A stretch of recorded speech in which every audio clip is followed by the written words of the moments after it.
क्या तूने नहीं देखा, क्या तूने नहीं देखा दरिया की रवानी में, क्या तूने नहीं देखा दरिया की रवानी में, बहते हुए पानी में तेवर भी तो उसका है। तू नूह का बेटा है,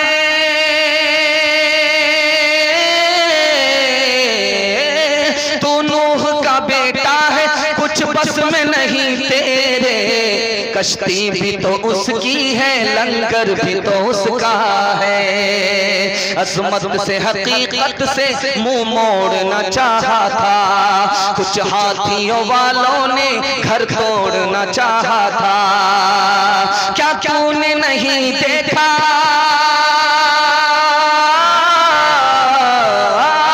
क्या तूने नहीं देखा कमजोर परिंदों ने किस तरह हिफाजत की, वो घर भी तो उसका है। किस तरह हिफाजत की, वो घर भी तो उसका है। खुदा के हवाले से पैगाम निकल गया। इंशाअल्लाह हम लोग मस्जिद को सजदे से आबाद करेंगे। हाथ उठाइए इंशाअल्लाह। सीधे रमजान में आकर के नमाज पढ़ेंगे। हाथ उठाइए इंशाअल्लाह। यहाँ आकर के फंस गए हैं।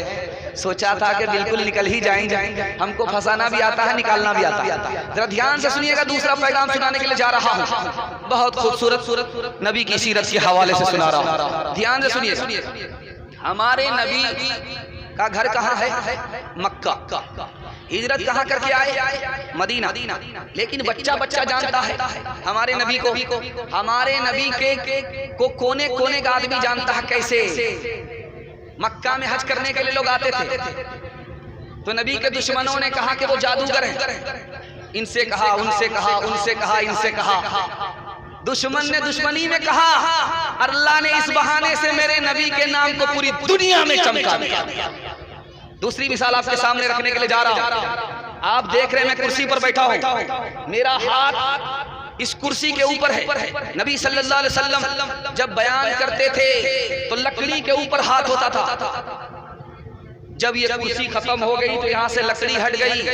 लकड़ी को यहाँ से हटा करके वहां रख दिया। वो लकड़ी रोने लगी।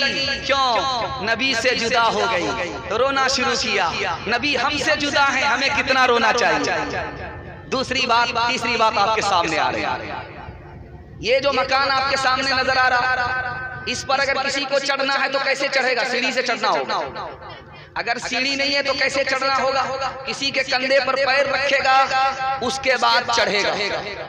काबे में सीढ़ी नहीं थी और छत पर चढ़ना था, तो हजरत अली से कहा, अल्लाह के रसूल ने, तुम झुको, मैं तुम्हारे कंधे पर बैठता हूँ, तुम मुझे उठाना, मैं छत पे चढ़ जाऊंगा।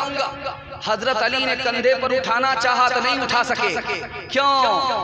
नबी हजरत अली इतने ताकतवर, नबी को क्यों नहीं उठा सके? नबूवत का बोझ था, इसलिए नहीं उठा सके। तीसरी मिसाल आपके सामने आ रही है, ध्यान से सुनिएगा।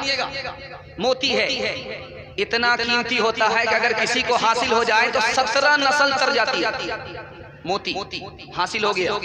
बादशाह ने कहा, जरा ध्यान से सुनिएगा, तेजी के साथ, इत्मीनान के साथ निकल रहा जलसा। दूसरा पैगाम चल रहा है, मोहब्बत से सुनने, तेजी के साथ निकल रहा। मोती बहुत कीमती होता है। आपके हाथ में जो नोट है ये छपता है बैंक से। बैंक आपको पैसा देता है। बैंक को हम क्या देते हैं? मोती देते। वो मोती लेता है, हमको पैसा देता है। अब अंदाजा कीजिए मोती कितना कीमती होता है। जिसको हासिल हो गया वो मालामाल हो जाता है। मोती मिला है बादशाह को। बादशाह ने गुलाम से कहा, इसको पत्थर से तोड़ दो। किसी ने नहीं तोड़ा।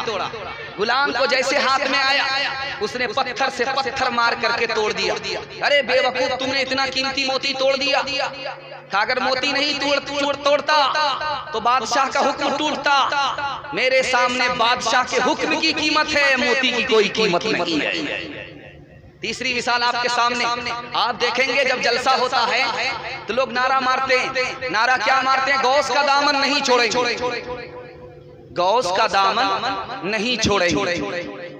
तो किसी कहने वाले ने कहा, दामन पहले पकड़ो तो सही। पकड़ा तो है, नहीं छोड़ोगे कैसे?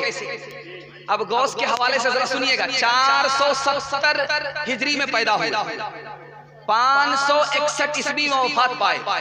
वो कहते हैं कि कोई अगर मुसलमान है मस्जिद के बराबर में उसका घर है, मस्जिद के बराबर, उसको छोड़ दीजिए, वो पसीना टपकता रहेगा। अगर हवा आएगी फिर भी पसीना टपकेगा, उसको हटा दीजिए। ध्यान आप लोग इधर दीजिए, जलसा आपका खत्म हो रहा। आप तो बैठ गए, मेरा तो कलेजा पानी हो रहा कि पता नहीं आप भागे, हम आपके पीछे भागे और ये पूरा मजमा खाली हो जाए।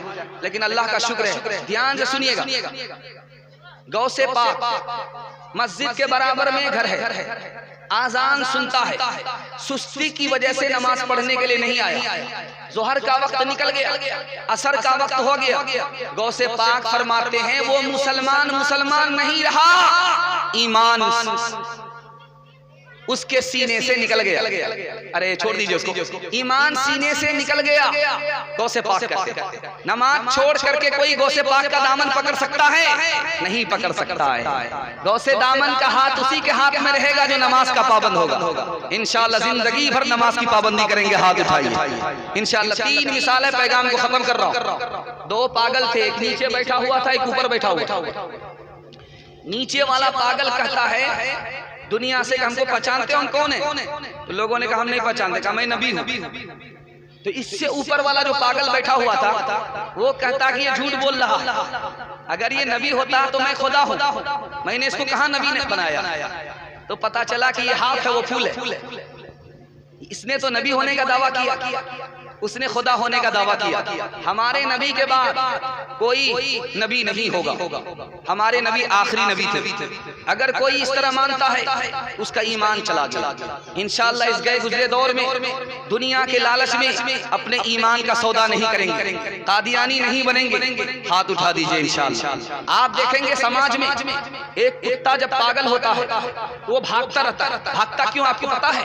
वो पानी से भागता, पानी से डरता। जब कुत्ता पागल होता है तो वो चैन से बैठता नहीं है, भागता है। भागता क्यों है?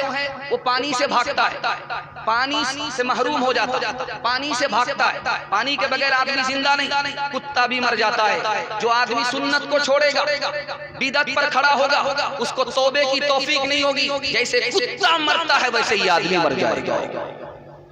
इंशाअल्लाह नबी की सुन्नत को दांत से पकड़ेंगे, हाथ उठा दीजिए इंशाअल्लाह। रबीउल अव्वल का महीना आ रहा है, नबी का नाम आएगा झूम जाएंगे, हाथ उठाइए इंशाअल्लाह। और जब नबी का हुक्म आएगा तो मुंह मोड़ करके घूम जाएंगे, हाथ उठाइए। यहाँ फंस बीवी से पूछ करके दाढ़ी रखेंगे, हाथ उठाइए।